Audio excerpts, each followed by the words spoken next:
Après, si le gouvernement actuel vous horripile, faites comme moi et regardez ce qui se passe au niveau des anciens ministres. Non, parce qu'avec leurs conneries, tout de suite, on relativise. Par exemple, quand tu vois que l'ex-ministre de l'éducation, Najat Vallaud-Belkacem, appelle à rationner internet en imposant un nombre limité de 3 gigas par semaine à tous les internautes français, et pour vous donner une idée, 3 gigas, ça équivaut à 1 heure de Netflix en haute définition, donc oubliez Google, Insta, oui, même le porno.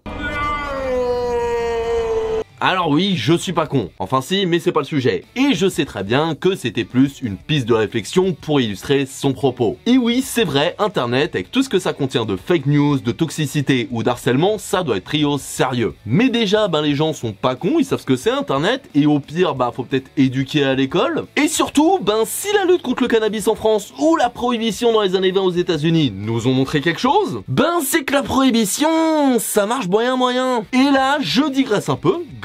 Et c'est à toi que je m'adresse, Éric Dupond-Moretti, parce qu'avec ton truc de oui, les gens qui fument un pétard le samedi soir, ils financent les terroristes, tout ça nanana, si tu veux pas financer le terrorisme, légalise. Ça nique les points de deal, de la meilleure qualité, c'est contrôlé, plus d'argent pour l'État, tout bénef. Mais bref, pour revenir à ce qu'on disait à la base, au pire, en vrai, je suis très curieux de voir ce que ça peut donner ces 3 gigas par semaine, parce que vous avez eu chaud avec les gilets jaunes, la manif contre les retraites, mais alors je suis très curieux de voir les réactions des gens privés d'Insta et Pornhub.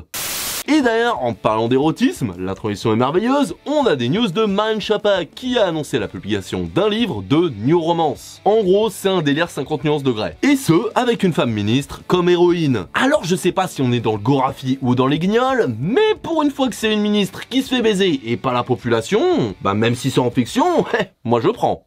Et pour continuer, on va parler d'Olivier Véran, notre ancien ministre de la Santé qui a annoncé reprendre la médecine. Alors vous allez me dire, ok, il fait ce qu'il veut. Et s'il était pas député en même temps, oui, clairement, il ferait ce qu'il veut. Parce que je suis désolé, mais député et médecin, c'est quand même deux jobs un peu importants, donc tu fais l'un ou l'autre si tu veux vraiment être efficace. Mais moi en fait, ce qui me perturbe le plus, c'est que, étant donné qu'il est neurologue de formation, le gars, je comprends pas pourquoi maintenant il veut se tourner vers la médecine esthétique. Alors, je ne dénigre absolument pas ce domaine, qu'on soit d'accord. Et que ce soit de la chirurgie réparatrice ou tout simplement pour se sentir plus beau ou belle, c'est votre corps, vous faites ce que vous voulez, et force à vous d'ailleurs. Tant que vous êtes heureux et heureuse, moi ça me va. Non, moi c'est plus le fait qu'ils veulent aller en esthétique qui me dérange, parce que je sais pas, mais ok, il le dit lui-même, la neurologie a évolué depuis son départ, donc il est pas à jour. Et ça, je peux l'entendre. Mais il pourrait pas juste se mettre à niveau dans sa spécialité au lieu de se former dans une nouvelle? Parce que il faut qu'il se mette à niveau dans les deux cas. Non, mais après on va dire que je suis mauvaise langue, mais quand même,